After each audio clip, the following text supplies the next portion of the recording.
ಯಾರು ಏನೇ ಟೀಕೆ ಮಾಡಲಿ, ನಾನು ಚನ್ನಪಟ್ಟಣ ಕ್ಷೇತ್ರದ ಜನರ ಋಣ ತೀರಿಸುತ್ತೇನೆ ಎಂದು ಡಿಸಿಎಂ ಡಿಕೆ ಶಿವಕುಮಾರ್ ತಿಳಿಸಿದರು. ಚನ್ನಪಟ್ಟಣ ತಾಲೂಕಿನ ಕೋಡಂಬಳ್ಳಿ ಹಾಗೂ ಅಕ್ಕೂರು ಜಿಲ್ಲಾ ಪಂಚಾಯಿತಿ ವ್ಯಾಪ್ತಿಯಲ್ಲಿ ಸರ್ಕಾರದ ವತಿಯಿಂದ ನಡೆದ ಬಾಗಿಲಿಗೆ ಬಂತು ಸರ್ಕಾರ, ಸೇವೆಗೆ ಇರಲಿ ಸಹಕಾರ ಕಾರ್ಯಕ್ರಮದಲ್ಲಿ ಜನರ ಅಹವಾಲು ಸ್ವೀಕರಿಸಿ ಅವರು ಮಾತನಾಡಿದರು. ಇಲ್ಲಿ ಸಾವಿರಾರು ಜನರು ತಮ್ಮ ಸಮಸ್ಯೆಗೆ ಪರಿಹಾರ ಕಂಡುಕೊಳ್ಳಲು ಮುಗಿಬಿದ್ದು ಅರ್ಜಿ ಸಲ್ಲಿಸುತ್ತಿದ್ದಾರೆ. ಇದನ್ನು ನೋಡಿದ್ರೆ ಅವರ ಪರಿಸ್ಥಿತಿ ಅರ್ಥವಾಗುತ್ತೆ.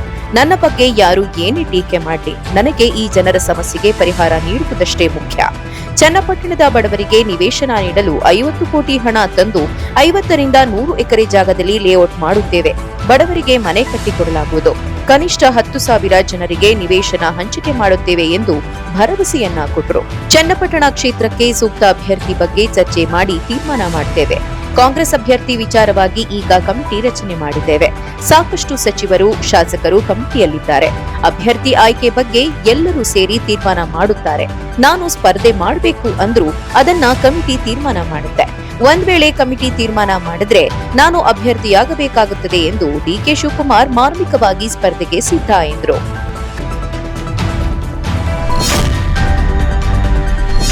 ಮೇ 15ರಂದು ಸುಬ್ರಹ್ಮಣ್ಯಪುರ ಪೊಲೀಸ್ ಠಾಣೆ ವ್ಯಾಪ್ತಿಯಲ್ಲಿ ನಡೆದಿದ್ದ ದ್ವಿತೀಯ ಬಿಬಿಎ ವಿದ್ಯಾರ್ಥಿನಿ ಪ್ರಬುದ್ಧ ಸಾವಿನ ಪ್ರಕರಣವನ್ನ ಸಿಐಡಿ ತನಿಖೆಗೆ ಒಪ್ಪಿಸಲು ಮುಖ್ಯಮಂತ್ರಿ ಸಿದ್ದರಾಮಯ್ಯ ಸೂಚನೆಯನ್ನ ನೀಡಿದ್ದಾರೆ. ಸಾಮಾಜಿಕ ಕಾರ್ಯಕರ್ತೆ ಕೆಆರ್ ಸೌಮ್ಯ ಅವರು ತಮ್ಮ ಪುತ್ರಿ ಸಾವಿನ ಪ್ರಕರಣದ ತನಿಖೆಗೆ ಒಪ್ಪಿಸಲು ಸಾಮಾಜಿಕ ಕಾರ್ಯಕರ್ತರ ನಿಯೋಗದೊಂದಿಗೆ ಮುಖ್ಯಮಂತ್ರಿಗಳನ್ನ ಭೇಟಿಯಾಗಿ ಮನವಿಯನ್ನ ಮಾಡಿದ್ರು. ಸಿಎಂ ಸಿದ್ದರಾಮಯ್ಯಗೆ ನೀಡಿದ ಮನವಿ ಪತ್ರದಲ್ಲಿ ಕೆಆರ್ ಸೌಮ್ಯ ಕಳೆದ 28 ವರ್ಷಗಳಿಂದ ದಲಿತ, ದಮನಿತ, ಶೋಷಿತ ಸಮುದಾಯಗಳಿಗಾಗಿ ಸಾಮಾಜಿಕ ನ್ಯಾಯ, ರಕ್ಷಣೆ ಮತ್ತು ಸಮಾನತೆ ಕೊಡಿಸುವ ಹೋರಾಟದಲ್ಲಿ ಅತ್ಯಂತ ಕ್ರಿಯಾಶೀಲವಾಗಿ ತೊಡಗಿಸಿಕೊಂಡು ಬಂದಿರುವ ಕೆಆರ್ ಸೌಮ್ಯ ಆದ ನಾನು ಇದೀಗ ಸ್ವತಃ ಬದುಕಿನಲ್ಲಿ ಘನಘೋರ ಘಾತವನ್ನ ಅನುಭವಿಸುತ್ತಿದ್ದೇನೆ.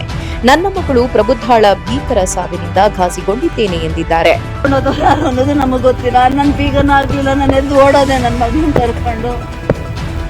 ಇವಾಗ ಕಾಲೇಜ್ಗೆ ಹೋಗಿ ಎಲ್ಲೇ ಹೋಗಿ ಧೈರ್ಯವಾದ ಹುಡುಗಿ ಅಂತ ಹೇಳ್ತಾರೆ. ನಾನು ಎಲ್ಲೂ ಬರಲ್ಲ, ಬೇಕಾದ್ರೆ ನೀವೇ ಹೋಗಿ. ಅವಳು ಓಡಾಡೋ ರೋಡು ಎಲ್ಲ ಅಂತವಳು ಇವತ್ತು ಹಿಂಗ್ ಮಲಗಿಸಿದಾರಲ್ರಿ ನರರಾಕ್ಷಸರು. ಬೆಂಗಳೂರಿನ ಬಿಎಂಎಸ್ ಮಹಿಳಾ ಕಾಲೇಜಿನಲ್ಲಿ ದ್ವಿತೀಯ ಬಿಬಿಎ ಮಾಡುತ್ತಿದ್ದ ಅತ್ಯದ್ಭುತ ವಾಗ್ಪಟು ಆಕೆಯನ್ನ 2024ರ ಮೇ 15ರ ಸಾಯಂಕಾಲ ನನ್ನ ಮನೆಯಲ್ಲೇ ಭೀಕರ ಹತ್ಯೆ ಮಾಡಲಾಗಿದೆ. ಹತ್ಯೆಯನ್ನು ಪೊಲೀಸರು ಸಂಶಯಾಸ್ಪದವಾಗಿ ವರ್ತಿಸುತ್ತಾ ನನ್ನ ಮನಸ್ಸಿಗೆ ಬಹುಘಾತ ಮಾಡಿದ್ದಾರೆ. ನನ್ನ ಮಗಳು ಆತ್ಮಹತ್ಯೆ ಮಾಡಿಕೊಳ್ಳುವಷ್ಟು ಹೇಡಿಯಲ್ಲ. ತನಿಖಾ ತಂಡ ಮೊದಲ 3-4 ದಿನವೂ ಇದನ್ನ ಆತ್ಮಹತ್ಯೆ ಎಂದೇ ಬಿಂಬಿಸುವ ಪ್ರಯತ್ನ ಮಾಡಿದ್ದಾರೆ. ಕೊಲೆಗಡುಕನಿಗೆ ಎಲ್ಲ ರೀತಿಯ ಸಹಾಯ ಮಾಡಿ ಕೊಲೆಯ ಸಂಗತಿಯನ್ನು ಮುಚ್ಚಿಹಾಕುವ ಪ್ರಯತ್ನ ಮಾಡಿದ ಕೊಲೆಗಡುಕನ ತಂದೆ ತಾಯಿಯರನ್ನೂ ರಕ್ಷಿಸುವ ದುರುದ್ದೇಶದ ಕೃತ್ಯಗಳನ್ನು ಮಾಡುತ್ತಲೇ ಬರುತ್ತಿದ್ರು. ಹೀಗಾಗಿ ತಾಯಿಯ ಮನವಿ ಮೇರೆಗೆ ಪ್ರಕರಣವನ್ನ ಸಿಎಂ ಸಿದ್ದರಾಮಯ್ಯ ಸಿಐಡಿಗೆ ವಹಿಸಿದ್ದಾರೆ.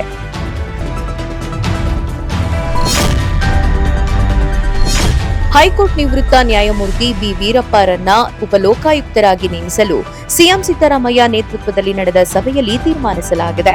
ಸಿಎಂ ನೇತೃತ್ವದಲ್ಲಿ ಕುಮಾರ ಕೃಪಾ ಅತಿಥಿ ಗೃಹದಲ್ಲಿ ನಡೆದ ಸಭೆಯಲ್ಲಿ ಈ ತೀರ್ಮಾನ ಮಾಡಲಾಗಿದೆ. ಸಭೆಯಲ್ಲಿ ಹೈಕೋರ್ಟ್ ಮುಖ್ಯ ನ್ಯಾಯಮೂರ್ತಿ ಎನ್ವಿ ಅಂಜಾರಿಯಾ, ಪರಿಷತ್ ಸಭಾಪತಿ ಬಸವರಾಜ ಹೊರಟ್ಟಿ, ಪ್ರತಿಪಕ್ಷ ನಾಯಕ R Ashok, advocate general Shashikiran Shetty ಪಾಲ್ಗೊಂಡಿದ್ರು. 2 ಉಪಲೋಕಾಯುಕ್ತ ಸ್ಥಾನ ಇದ್ದು ಖಾಲಿ ಇದ್ದ 2ನೇ ಉಪಲೋಕಾಯುಕ್ತ ಸ್ಥಾನಕ್ಕೆ ಹೈಕೋರ್ಟ್ ನಿವೃತ್ತ ನ್ಯಾಯಮೂರ್ತಿ ಬಿ ವೀರಪ್ಪ ಅವರನ್ನ ನೇಮಕ ಮಾಡಲು ತೀರ್ಮಾನಿಸಲಾಗಿದೆ. ಸಭೆಯಲ್ಲಿ ಬಿ ವೀರಪ್ಪ ಹೆಸರನ್ನ ಪ್ರಸ್ತಾಪಿಸಲಾಯಿತು. ಬಿ ವೀರಪ್ಪ ಹೆಸರಿಗೆ ಎಲ್ಲರೂ ಸಹಮತ ವ್ಯಕ್ತಪಡಿಸಿದ್ದಾರೆ. ಶೀಘ್ರದಲ್ಲೇ ನೇಮಕ ಆದೇಶ ಹೊರಬೀಳಲಿದೆ. 2015ರಲ್ಲಿ ಹೈಕೋರ್ಟ್ ಹೆಚ್ಚುವರಿ ನ್ಯಾಯಮೂರ್ತಿಯಾಗಿ ನೇಮಕಗೊಂಡಿದ್ದ ಬಿ ವೀರಪ್ಪ ಅವರು 2016, 2023ರವರೆಗೆ ಹೈಕೋರ್ಟ್ನ ಖಾಯಂ ನ್ಯಾಯಮೂರ್ತಿಯಾಗಿ ಕಾರ್ಯನಿರ್ವಹಿಸಿದ್ರು. ಪ್ರಮುಖವಾಗಿ ಭ್ರಷ್ಟಾಚಾರ ನಿಗ್ರಹ ದಳದ ಅಧಿಕಾರವನ್ನ ರದ್ದುಗೊಳಿಸಿ ಲೋಕಾಯುಕ್ತ ಸಂಸ್ಥೆಯ ಅಧಿಕಾರವನ್ನ ಪುನಃ ಸ್ಥಾಪನೆ ಮಾಡಿದ ಹೆಗ್ಗಳಿಕೆಗೆ ಬಿ ವೀರಪ್ಪ ಅವರಿಗೆ ಸಲ್ಲುತ್ತೆ. ಭ್ರಷ್ಟಾಚಾರ ನಿಯಂತ್ರಣ ಕಾಯ್ದೆಯಡಿ ದಾಖಲಾಗುವ ಪ್ರಕರಣಗಳ ತನಿಖೆಯ ಅಧಿಕಾರವನ್ನು ಲೋಕಾಯುಕ್ತ ಪೊಲೀಸ್ ವಿಭಾಗಕ್ಕೆ ಮರುಸ್ಥಾಪಿಸಿ ಐತಿಹಾಸಿಕ ತೀರ್ಪನ್ನ ನೀಡಿದ್ರು. ಹೈಕೋರ್ಟ್ ನಿವೃತ್ತ ನ್ಯಾಯಮೂರ್ತಿ ಬಿ ವೀರಪ್ಪ ಅವರು ಬಿಜೆಪಿ ಸರ್ಕಾರದ ಅವಧಿಯಲ್ಲಿದ್ದಾಗ ಪಿಎಸ್ಐ ನೇಮಕಾತಿ ಹಗರಣದ ತನಿಖೆಗೆ ನೇಮಿಸಲಾಗಿದ್ದ ಆಯೋಗದ ಅಧ್ಯಕ್ಷರಾಗಿ ಕಾರ್ಯನಿರ್ವಹಿಸುತ್ತಿದ್ರು.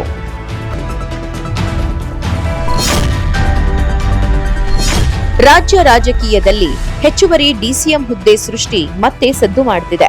ಲೋಕಸಭೆ ಚುನಾವಣೆ ಮುಗಿಯುತ್ತಿದ್ದಂತೆ ಸಚಿವ ಕೆಎನ್ ರಾಜಣ್ಣ ಅವರು 3 ಡಿಸಿಎಂ ಹುದ್ದೆ ಸೃಷ್ಟಿಯ ವಿಚಾರವನ್ನ ಮತ್ತೆ ಮುನ್ನೆಲೆಗೆ ತಂದಿದ್ದಾರೆ. ಇದು ರಾಜ್ಯ ರಾಜಕೀಯದಲ್ಲಿ ಚರ್ಚೆಗೆ ಗ್ರಾಸವಾಗಿದೆ. ಕಾಂಗ್ರೆಸ್ ಪಾಳೆಯದಲ್ಲಿ ಡಿಸಿಎಂ ಹುದ್ದೆಯ ತಿಕ್ಕಾಟ ಮತ್ತೆ ಜೋರಾಗಿದೆ. ಸದ್ಯ ಡಿಕೆ ಶಿವಕುಮಾರ್ ಕಾಂಗ್ರೆಸ್ ಸರ್ಕಾರದಲ್ಲಿ ಏಕಮಾತ್ರ ಡಿಸಿಎಂ ಎಂಬ ಅಲಿಖಿತ ನಿಯಮವಿದೆ. ಆದ್ರೆ ಕೆಎನ್ ರಾಜಣ್ಣ ಅವರು ಸಮುದಾಯವಾರು ಡಿಸಿಎಂ ಹುದ್ದೆ ಸೃಷ್ಟಿ ಮಾಡುವಂತೆ ಒತ್ತಾಯಿಸುತ್ತಿದ್ದಾರೆ. ಹಾಗೆಯೇ ಸತೀಶ್ ಜಾರಕಿಹೊಳಿ, ಜಮೀರ್ ಅಹಮದ್ ಬಹಿರಂಗವಾಗಿ ಮತ್ತು ಪರೋಕ್ಷವಾಗಿ ಬ್ಯಾಟ್ ಬೀಸುತ್ತಿದ್ದಾರೆ. ಕೆಲವರು 3 ಡಿಸಿಎಂ ಹುದ್ದೆ ಸೃಷ್ಟಿ ಬೇಡಿಕೆ ಇಡ್ತಿದ್ರೆ ಇನ್ನು ಕೆಲವರು 5 ಡಿಸಿಎಂ ಹುದ್ದೆ ಪರ ಬ್ಯಾಟಿಂಗ್ ಮಾಡ್ತಿದ್ದಾರೆ. ಕೆಲ ಹಿರಿಯ ಸಚಿವರು ಡಿಸಿಎಂ ಹುದ್ದೆ ಮೇಲೆ ಕಣ್ಣಿಟ್ಟಿದ್ದಾರೆ. ಆಕಾಂಕ್ಷಿಗಳ ಪೈಕಿ ದಲಿತ ಸಮುದಾಯದ ಗೃಹ ಸಚಿವ ಡಾಕ್ಟರ್ ಜಿ ಪರಮೇಶ್ವರ್ ಮುಂಚೂಣಿಯಲ್ಲಿದ್ದು, ಸಚಿವ ಕೆಎನ್ ರಾಜಣ್ಣ ಪರೋಕ್ಷವಾಗಿ ಆಗಾಗ ತಮ್ಮ ಡಿಸಿಎಂ ಕನಸನ್ನ ವ್ಯಕ್ತಪಡಿಸ್ತಾ ಇರ್ತಾರೆ. ಇನ್ನು ಹಿಂದುಳಿದ ವರ್ಗದ ನಾಯಕರಾದ ಸಚಿವ ಸತೀಶ್ ಜಾರಕಿಹೊಳಿ ಡಿಸಿಎಂ ಹುದ್ದೆ ಮೇಲೆ ಬಹುದಿನಗಳಿಂದ ಕಣ್ಣಿಟ್ಟಿದ್ದಾರೆ. ಇವರ ಜೊತೆಗೆ ಲಿಂಗಾಯತ ಸಮುದಾಯದ ಸಚಿವ ಎಂಬಿ ಪಾಟೀಲ್ ಕೂಡ ಡಿಸಿಎಂ ಹುದ್ದೆಯ ಮೇಲೆ ಕಣ್ಣಿಟ್ಟಿರುವುದು ಗೌಪ್ಯವಾಗಿ ಉಳಿದಿಲ್ಲ. ಇತ್ತ ಅಲ್ಪಸಂಖ್ಯಾತ ಸಚಿವ ಜಮೀರ್ ಅಹಮದ್ ಖಾನ್ ಕೂಡ ಆಕಾಂಕ್ಷಿಯಾಗಿದ್ದಾರೆ. 3 ಉಪಮುಖ್ಯಮಂತ್ರಿ ಸ್ಥಾನಗಳನ್ನ ಸೃಷ್ಟಿ ಮಾಡಬೇಕು ಅಂತ ಒಂದು ವೈಯಕ್ತಿಕ ಅಭಿಪ್ರಾಯ. ಈ ಅಭಿಪ್ರಾಯವನ್ನ ನಾನು ನಮ್ಮ ಕಾಂಗ್ರೆಸ್ ಪಕ್ಷದ ಹೈಕಮಾಂಡ್ಗೆ ಮುಟ್ಟಿಸ್ತಕ್ಕಂಥ ಕೆಲಸವನ್ನ ಮಾಡೋದು ಸೂಕ್ತ ಅಂತೇಳಿ ನಾನು ಭಾವಿಸಿದ್ದೇನೆ. ಈ ಹಿನ್ನೆಲೆಯಲ್ಲಿ ನಾನು ಕಾಂಗ್ರೆಸ್ ಪಕ್ಷದ ಹೈಕಮಾಂಡ್ ಕೂಡ ಪತ್ರವನ್ನು ಬರಿಬೇಕು ಅಂತಕ್ಕಂಥದ್ದು ತೀರ್ಮಾನ ಮಾಡಿದ್ದೇನೆ. ಇವತ್ತು ನಾನು ಬರಿತೇನೆ. ಹೇಳಿದರೆ ಅಲ್ಟಿಮೇಟ್ಲಿ ಹೈಕಮಾಂಡ್ ಅಲ್ವೇನ್ರಿ ತೀರ್ಮಾನ ಮಾಡೋದು. ಈಗ ಒಬ್ರು ಡೆಪ್ಟಿ ಚೀಫ್ ಮಿನಿಸ್ಟರ್ ಸಾಕು ಅಂತ ಮಾಡಿದ್ದಾರೆ ಹೈಕಮಾಂಡ್. ಗೊತ್ತಾಯ್ತಾ? ಹೈಕಮಾಂಡ್ ಜೊತೆ ಮಾತಾಡ್ತೀನಿ ಅಂತ ಹೇಳಿದ್ದಾರೆ. ಪಾಪ ಮಾತಾಡ್ತೀನಿ. ಬಹಳ ಸಂತೋಷ. ಎಲ್ಲ ಈಗ ನಾನು ಹೇಳಿದ್ನಲ್ಲ, ವಿಜಯಕ್ಕೆ ನಾಯಕ ವಿನಾಯಕ, ಎಲ್ಲರಿಗೂ ಮನಸ್ಸಿಗೆ ಸಮಾಧಾನ. ನನ್ನನ್ನ ಅಪಾಯಿಂಟ್ ಮಾಡಿರೋದು ಮುಖ್ಯಮಂತ್ರಿಗಳು, ಗವರ್ನರ್ ಅಡ್ವೈಸ್ಗಳು. ಕರ್ನಾಟಕದಲ್ಲಿ ಸಂಚಲನ ಸೃಷ್ಟಿಸಿದ್ದ ಸ್ಯಾಂಡಲ್ವುಡ್ ಡ್ರಗ್ಸ್ ಪ್ರಕರಣಕ್ಕೆ ಸಂಬಂಧಿಸಿದಂತೆ ಸ್ಯಾಂಡಲ್ವುಡ್ ನಟಿ ಸಂಜನಾ ಗಲ್ರಾನಿ ಹಾಗೂ ಶಿವಪ್ರಕಾಶ್ ಚಿಪ್ಪಿಗೆ ಬಿಗ್ ರಿಲೀಫ್ ಸಿಕ್ಕಿದೆ. ಇಬ್ಬರ ವಿರುದ್ಧ ದಾಖಲಾಗಿದ್ದ ಎಫ್ಐಆರ್ ಅನ್ನ ಕರ್ನಾಟಕ ಹೈಕೋರ್ಟ್ ರದ್ದುಗೊಳಿಸಿದೆ. ಮಾದಕ ವಸ್ತು ಜಾಲದ ಜೊತೆ ನಂಟು ಹೊಂದಿದ್ದಾರೆ ಎಂಬ ಆರೋಪದಲ್ಲಿ 2020ರ ಸೆಪ್ಟೆಂಬರ್ನಲ್ಲಿ ನಟಿಯರಾದ ಸಂಜನಾ ಗಲ್ರಾನಿ, ರಾಗಿಣಿ ದ್ವಿವೇದಿ, ನಿರ್ಮಾಪಕ ಶಿವಪ್ರಕಾಶ್ ಚಿಪ್ಪಿ ಸೇರಿ ಹಲವರ ಬಂಧನವಾಗಿತ್ತು. ನಂತರ ಜೈಲು ಸೇರಿದ ಸಂಜನಾಗೆ ಅನಾರೋಗ್ಯ ಹಿನ್ನೆಲೆಯಲ್ಲಿ ಡಿಸೆಂಬರ್ನಲ್ಲಿ ಜಾಮೀನು ಸಿಕ್ಕಿತ್ತು. ಬಳಿಕ ಎಫ್ಐಆರ್ ರದ್ದು ಕೋರಿ ಸಂಜನಾ ಹಾಗೂ ಶಿವಪ್ರಕಾಶ್ ಹೈಕೋರ್ಟ್ ಮೆಟ್ಟಿಲೇರಿದ್ರು. ಏಕಸದಸ್ಯ ಪೀಠ ಎಫ್ಐಆರ್ ರದ್ದುಗೊಳಿಸಿ ಆದೇಶ ಹೊರಡಿಸಿದೆ. 2020ರ ಆಗಸ್ಟ್ 26ರಂದು ಸೆಲೆಬ್ರಿಟಿಗಳು, ಸಿನಿ ನಟ, ನಟಿಯರು ಹಾಗೂ ಉದ್ಯಮಿಗಳ ಮಕ್ಕಳು ಡ್ರಗ್ಸ್ ಪಾರ್ಟಿ ಮಾಡುತ್ತಿದ್ದಾರೆ ಎಂಬ ಮಾಹಿತಿ ಆಧರಿಸಿ ಎನ್ಸಿಬಿ ಅಧಿಕಾರಿಗಳು ಬೆಂಗಳೂರಿನ ಕಲ್ಯಾಣ ನಗರದಲ್ಲಿರುವ ರಾಯಲ್ ಸೂಟ್ಸ್ ಹೋಟೆಲ್ ಮೇಲೆ ದಾಳಿ ಮಾಡಿದ್ರು. ಆಗ ಅಪಾರ ಪ್ರಮಾಣದ ಮಾದಕ ವಸ್ತುಗಳನ್ನ ವಶಪಡಿಸಿಕೊಂಡಿದ್ದ ಅಧಿಕಾರಿಗಳು ಅನೂಪ್, ರವೀಂದ್ರನ್ ಹಾಗೂ ಡಿ ಅಂಕಿತಾ ಎಂಬ ಡ್ರಗ್ ಪೆಡ್ಲರ್ಗಳನ್ನ ಬಂಧಿಸಿದ್ರು.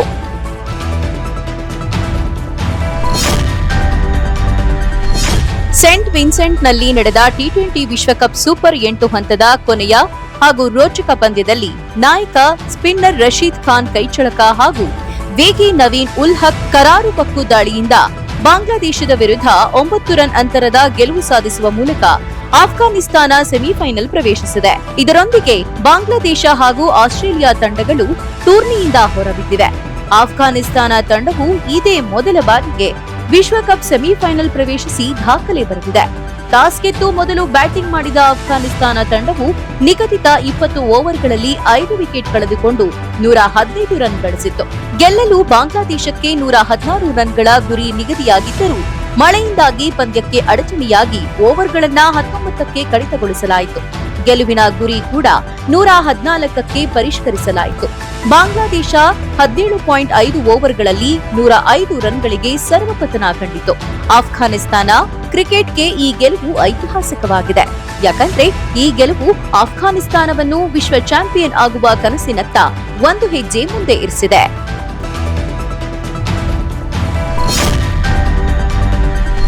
ಕೊಲೆ ಪ್ರಕರಣದಲ್ಲಿ ಈವರೆಗೆ ಅತ್ಯುತ್ತಮವಾಗಿ ಕಾರ್ಯನಿರ್ವಹಿಸಿರುವ ಕಾಮಾಕ್ಷಿಪಾಳ್ಯ ಪೊಲೀಸರು ದರ್ಶನ್ಗೆ ನ್ಯಾಯಾಂಗ ಬಂಧನ ವಿಧಿಸಿದ ಬಳಿಕವೂ ವಿಶ್ರಮಿಸಿಲ್ಲ. ಬದಲಿಗೆ ಕೆಲಸವನ್ನ ಇನ್ನಷ್ಟು ತ್ವರಿತಗೊಳಿಸಿದ್ದಾರೆ. ದರ್ಶನ್ ವಿರುದ್ಧ ಚಾರ್ಜ್ ಶೀಟ್ ಸಲ್ಲಿಕೆಗೆ ಶರವೇಗದಲ್ಲಿ ತಯಾರಾಗುತ್ತಿರುವ ಪೊಲೀಸರು ಕೆಲವು ತಂಡಗಳನ್ನ ರಚಿಸಿಕೊಂಡು ಪರಸ್ಪರ ಸಮನ್ವಯದೊಂದಿಗೆ ಕೆಲಸ ಮಾಡ್ತಿದ್ದಾರೆ. ದರ್ಶನ್ ಹಾಗೂ ಗ್ಯಾಂಗ್ನ ಸದಸ್ಯರನ್ನ ಸತತವಾಗಿ 12 ದಿನಗಳ ಕಾಲ ಕಸ್ಟಡಿಗೆ ಪಡೆದು ವಿಚಾರಣೆ ನಡೆಸಿರುವ ಪೊಲೀಸರು ಈಗ ಎಲ್ಲರಿಗೂ ನ್ಯಾಯಾಂಗ ಬಂಧನ ವಿಧಿಸಿದ ಬಳಿಕ ಸಾಕ್ಷ್ಯಗಳನ್ನ ಸಂಗ್ರಹಿಸ್ತಾ ಇದ್ದಾರೆ. ರೇಣುಕಾಸ್ವಾಮಿ ಕೊಲೆ ಪ್ರಕರಣವನ್ನ ತ್ವರಿತಗತಿಯಲ್ಲಿ ಮುಗಿಸಲು ಪೊಲೀಸರು ಕಾರ್ಯಪ್ರವೃತ್ತರಾಗಿದ್ದಾರೆ. ಪ್ರತ್ಯೇಕ ತಂಡಗಳನ್ನ ರೆಡಿ ಮಾಡಿಕೊಂಡಿದ್ದು, ಒಂದು ತಂಡ ಆನ್ ಫೀಲ್ಡ್ ನಲ್ಲಿ ಸಾಕ್ಷ್ಯ ಸಂಗ್ರಹ ಮಾಡ್ತಿದ್ರೆ, ಇನ್ನೊಂದು ತಂಡ ಡಿಜಿಟಲ್ ಸಾಕ್ಷ್ಯ ಸಂಗ್ರಹ ಮಾಡ್ತಾ ಇದೆ. ಮತ್ತೊಂದು ತಂಡ ಪ್ರಕರಣದ ಪೇಪರ್ ವರ್ಕ್ ಮತ್ತು ಚಾರ್ಜ್ ಶೀಟ್ ತಯಾರಿಯಲ್ಲಿ ನಿರತವಾಗಿದೆ. ಈ ಮಧ್ಯೆ ಮಹತ್ವದ ಟೆಕ್ನಿಕಲ್ ಸಾಕ್ಷ್ಯಗಳನ್ನ ಪೊಲೀಸರು ಕಲೆ ಹಾಕುತ್ತಿದ್ದಾರೆ. ರೇಣುಕಾಸ್ವಾಮಿ ಕೊಲೆ ಪ್ರಕರಣಕ್ಕೆ ಸಂಬಂಧಿಸಿದಂತೆ 17 ಮೊಬೈಲ್ಗಳ ಡಾಟಾ ರಿಟ್ರೀವ್ ಕಾರ್ಯ ಪ್ರಾರಂಭಿಸಿದ್ದಾರೆ. ಸಿಐಡಿ ಟೆಕ್ನಿಕಲ್ ಸೆಲ್ನಲ್ಲಿ ಡಿಜಿಟಲ್ ಸಾಕ್ಷ್ಯಗಳ ಸಂಗ್ರಹ ಕಾರ್ಯ ನಡೆದಿದೆ.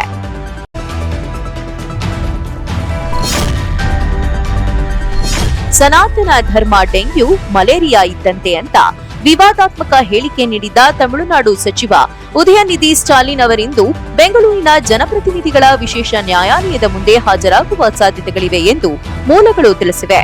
ಬೆಂಗಳೂರಿನ ಪರಮೇಶ್ ಎಂಬುವರು ಉದಯನಿಧಿ ಹೇಳಿಕೆ ವಿರುದ್ಧ ಖಾಸಗಿ ದೂರು ಸಲ್ಲಿಸಿದ್ರು. ಸನಾತನ ಧರ್ಮದ ವಿರುದ್ಧ ಅವಹೇಳನಕಾರಿ ಹೇಳಿಕೆ ಹಿನ್ನೆಲೆಯಲ್ಲಿ 42ನೇ ಎಸಿಎಂಎಂ ಕೋರ್ಟ್ ನ್ಯಾಯಾಧೀಶರಾದ ಜೆ ಪ್ರೀತ್ ಅವರಿದ್ದ ಪೀಠ 5 ತಿಂಗಳ ಹಿಂದೆ ಸಮನ್ಸ್ ಜಾರಿಗೊಳಿಸಿತ್ತು. ಖುದ್ದಾಗಿ ವಿಚಾರಣೆಗೆ ಹಾಜರಾಗುವಂತೆ ಸೂಚಿಸಿತ್ತು. ಕಳೆದ ಮಾರ್ಚ್ 4ರಂದು ವಿಚಾರಣೆಗೆ ಹಾಜರಾಗುವಂತೆ ಸಮನ್ಸ್ ನೀಡಿತ್ತು. ಆದ್ರೆ ಕಾರಣಾಂತರದಿಂದ ಗೈರಾಗಿದ್ದ ಉದಯನಿಧಿ ಸ್ಟಾಲಿನ್ ಅವರಿಂದು ಬೆಳಗ್ಗೆ 10:30 ವೇಳೆಗೆ ಬೆಂಗಳೂರಿನ 42ನೇ ಜನಪ್ರತಿನಿಧಿಗಳ ವಿಶೇಷ ನ್ಯಾಯಾಲಯದ ಎದುರು ಹಾಜರಾಗಲಿದ್ದಾರೆ ಎಂದು ಮೂಲಗಳು ತಿಳಿಸಿವೆ. ಈ ಸಂಬಂಧ ವಿಚಾರಣೆ ನಡೆಸಿದ್ದ 2023ರ ಸೆಪ್ಟೆಂಬರ್ 3ರಂದು ಕಾರ್ಯಕ್ರಮವೊಂದರಲ್ಲಿ ಮಾತನಾಡುತ್ತಾ ಸನಾತನ ಧರ್ಮವು ಡೆಂಗ್ಯೂ ಮಲೇರಿಯಾ ಇದ್ದಂತೆ, ಅದನ್ನ ನಿರ್ಮೂಲನೆ ಮಾಡಬೇಕೇ ಹೊರತು ವಿರೋಧಿಸಬಾರದು ಎಂದು ಉದಯನಿಧಿ ಸ್ಟಾಲಿನ್ ವಿವಾದಾತ್ಮಕ ಹೇಳಿಕೆ ನೀಡಿದ್ರು. ಈ ಸಂಬಂಧ ದೇಶಾದ್ಯಂತ ಪ್ರತಿಪಕ್ಷ ನಾಯಕರಿಂದ ವಿರೋಧ ವ್ಯಕ್ತವಾಗಿತ್ತು. ಇದರ ಹೊರತಾಗಿಯೂ ಉದಯನಿಧಿ ಸ್ಟಾಲಿನ್ ತಮ್ಮ ಹೇಳಿಕೆಯನ್ನ ಸಮರ್ಥಿಸಿಕೊಂಡ್ರು. ಕಲ್ಲಕುರಿಚಿ ಜಿಲ್ಲೆಯ ಕರುಣಾಪುರಂನಲ್ಲಿ ನಕಲಿ ಮದ್ಯ ಸೇವಿಸಿದ 221 ಮಂದಿಯನ್ನ ಕಲ್ಲಕುರಿಚಿ, ಸೇಲಂ, ವಿಲ್ಲುಪುರಂ ಮತ್ತು ಪುದುಚೇರಿ ಜಿಪ್ಪರ್ ಸೇರಿದಂತೆ ವಿವಿಧ ಆಸ್ಪತ್ರೆಗಳಿಗೆ ದಾಖಲಿಸಿ ಚಿಕಿತ್ಸೆಯನ್ನ ಕೊಡಿಸಲಾಯಿತು. ಮೆಥನಾಲ್ ಮಿಶ್ರಿತ ಮದ್ಯ ಸೇವಿಸಿದ ಪರಿಣಾಮ ಸೋಮವಾರ ಜೂನ್ 24 ಮಧ್ಯಾಹ್ನದವರೆಗೆ ಕಣ್ಣು ಉರಿ, ಮೂರ್ಛೆ, ಹೊಟ್ಟೆ ನೋವು, ಬೇದಿ, ವಾಂತಿ ಸೇರಿ ನಾನಾ ಕಾರಣಗಳಿಂದ ಒಟ್ಟು 58 ಮಂದಿ ಸಾವನ್ನಪ್ಪಿದ್ದಾರೆ. ಸದ್ಯ 156 ಮಂದಿ ಆಸ್ಪತ್ರೆಗಳಲ್ಲಿ ಚಿಕಿತ್ಸೆ ಪಡೆದಿದ್ದಾರೆ. ನಕಲಿ ಮದ್ಯ ದುರಂತದ ನಂತರ ತಮಿಳುನಾಡು ಸರ್ಕಾರದ ಸಮಾಜ ಕಲ್ಯಾಣ ಇಲಾಖೆ ಈ ಬಗ್ಗೆ ಕೂಲಂಕುಷವಾಗಿ ವರದಿಯನ್ನ ಪಡೆದಿದೆ. ದುರಂತದಲ್ಲಿ ಕರುಣಾಪುರಂ, ಮಾದವಚೇರಿ ಸೇರಿದಂತೆ ವಿವಿಧ ಪ್ರದೇಶಗಳಲ್ಲಿ 44 ಮಹಿಳೆಯರು ತಮ್ಮ ಪತಿಯರನ್ನ ಕಳೆದುಕೊಂಡಿರುವುದು ಬೆಳಕಿಗೆ ಬಂದಿದೆ. ಈ ಪೈಕಿ 40 ವರ್ಷದೊಳಗಿನ 20 ಮಹಿಳೆಯರು ಮತ್ತು 40 ವರ್ಷ ಮೇಲ್ಪಟ್ಟ 24 ಮಹಿಳೆಯರಿದ್ದಾರೆ. ಈ ದುರಂತದಲ್ಲಿ ಒಟ್ಟು 44 ಮಹಿಳೆಯರು ತಮ್ಮ ಸಂಗಾತಿಯನ್ನ ಕಳೆದುಕೊಂಡಿದ್ದು ತಮ್ಮ ಭವಿಷ್ಯದ ಬಗ್ಗೆ ಚಿಂತಿತರಾಗಿದ್ದಾರೆ. ಸಮಾಜ ಕಲ್ಯಾಣ ಇಲಾಖೆ ವತಿಯಿಂದ ಪತಿಯನ್ನ ಕಳೆದುಕೊಂಡ 12 ಮಂದಿಗೆ ವಿವಿಧ ವೃತ್ತಿಯ ತರಬೇತಿ ನೀಡಲಾಗುವುದು ಎಂದು ಅಧಿಕಾರಿಗಳು ಮಾಹಿತಿಯನ್ನ ನೀಡಿದ್ದಾರೆ. ಕಲ್ಲಕುರಿಚಿಯ ಕರುಣಾಪುರಂನಲ್ಲಿ 11 ತಿಂಗಳ ಮಗುವಿನ ತಾಯಿ ಕೂಡ ತನ್ನ ಪತಿಯನ್ನು ಕಳೆದುಕೊಂಡಿದ್ದು ದುಃಖದ ವಾತಾವರಣ ನಿರ್ಮಾಣವಾಗಿದೆ. ಇನ್ನು ದುರ್ಘಟನೆಯಲ್ಲಿ ಸಾವನ್ನಪ್ಪಿದ ರಮಣ್ ಎಂಬುವರ 2ನೇ ಪತ್ನಿ ಸದ್ಯ 2 ತಿಂಗಳ ಗರ್ಭಿಣಿ, ಜೊತೆಗೆ 6 ವರ್ಷದ ಮಗಳಿದ್ದಾಳೆ.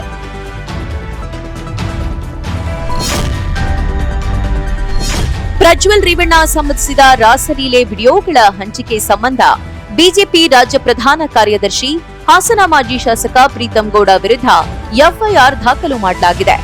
ಈ ಹಿಂದೆ ಪೆನ್ಡ್ರೈವ್ ಹಂಚಿಕೆ ಸಂಬಂಧ ಪ್ರೀತಂ ಗೌಡರ ಆಪ್ತರನ್ನ ಎಸ್ಐಟಿ ಅಧಿಕಾರಿಗಳು ಬಂಧಿಸಿದ್ರು. ಪ್ರಜ್ವಲ್ ರೇವಣ್ಣ ಮೈತ್ರಿ ಅಭ್ಯರ್ಥಿಯಾಗಿ ಸ್ಪರ್ಧೆ ಮಾಡಿದ್ದರೂ ಪ್ರೀತಂ ಗೌಡ ರೇವಣ್ಣ ಕುಟುಂಬದ ಕಡು ವಿರೋಧಿ. ಹಾಗಾಗಿ ಕಾಂಗ್ರೆಸ್ ಅಭ್ಯರ್ಥಿ ಪರವಾಗಿ ಪ್ರೀತಂ ಬೆಂಬಲಿಗರು ಚುನಾವಣೆ ಪ್ರಚಾರ ಮಾಡಿ ಕಾಂಗ್ರೆಸ್ ಗೆಲುವಿಗೆ ಕಾರಣವಾಗಿದ್ರು. ಚುನಾವಣೆ ನಂತರ ಪೆನ್ಡ್ರೈವ್ ಹಂಚಿಕೆ ಸಂಬಂಧ ಪ್ರೀತಂ ಆಪ್ತರನ್ನ ಎಸ್ಐಟಿ ಅಧಿಕಾರಿಗಳು ಬಂಧಿಸಿದ್ರು. ಇದೀಗ ಪ್ರೀತಂ ಗೌಡ ಮೇಲೆ ಎಫ್ಐಆರ್ ದಾಖಲಾಗಿರೋದು ಮತ್ತಷ್ಟು ಕುತೂಹಲಕ್ಕೆ ಕಾರಣವಾಗಿದೆ. ಐಪಿಸಿ ಸೆಕ್ಷನ್ 354A ಲೈಂಗಿಕ ಕಿರುಕುಳ, 354D ಮಹಿಳೆಯ ನಿರಾಸಕ್ತಿ ಹೊರತಾಗಿ ಎಲೆಕ್ಟ್ರಾನಿಕ್ ಸಂವಹನಗಳನ್ನ ಪದೇ ಪದೇ ಅನುಸರಿಸುವ ಮೇಲ್ವಿಚಾರಣೆ ಮಾಡುವ ಅಪರಾಧ, 354B ಮಹಿಳೆ ಮೇಲೆ ಆಕ್ರಮಣ ಮಾಡುವ ಕ್ರಿಮಿನಲ್ ಬಲವನ್ನ ಬಳಸುವ ವಿವಸ್ತ್ರವಾಗಿರಲು ಒತ್ತಾಯಿಸುವುದು, 506 ಕ್ರಿಮಿನಲ್ ಬೆದರಿಕೆ ಮತ್ತು 66 EIT ಆಕ್ಟ್ ಅಡಿಯಲ್ಲಿ 4 ವಿರುದ್ಧ ಎಫ್ಐಆರ್ ದಾಖಲಾಗಿದೆ. ಮಹಿಳೆಯರ ಖಾಸಗಿ ದೃಶ್ಯಗಳನ್ನ ಮೊಬೈಲ್ನಲ್ಲಿ ಸೆರೆ ಹಿಡಿದು ಅದನ್ನ ಬಹಿರಂಗಪಡಿಸಿದ್ದಕ್ಕೆ ಐಟಿ ಕಾಯ್ದೆ ಸೆಕ್ಷನ್ 66E ಎಫ್ಐಆರ್ನಲ್ಲಿ ಸೇರಿಸಲಾಗಿದೆ. ಪ್ರಕರಣದಲ್ಲಿ ಪ್ರೀತಂ ಗೌಡ A4 ಆಗಿದ್ದಾರೆ. ಪ್ರೀತಂ ಗೌಡ ವಿರುದ್ಧ ಪೆನ್ ಡ್ರೈವ್ ಖರೀದಿ ಮಾಡಿಸಿದ ಬಳಿಕ ಹಂಚಿದ ಆರೋಪ ಕೇಳಿಬಂದಿದೆ. ಈ ಹಿನ್ನೆಲೆಯಲ್ಲಿ ಪ್ರೀತಂ ಗೌಡ ಅವರಿಗೆ ಎಸ್ಐಟಿ ಯಾವುದೇ ಕ್ಷಣದಲ್ಲಾದರೂ ನೋಟಿಸ್ ನೀಡುವ ಸಾಧ್ಯತೆ ಇದೆ.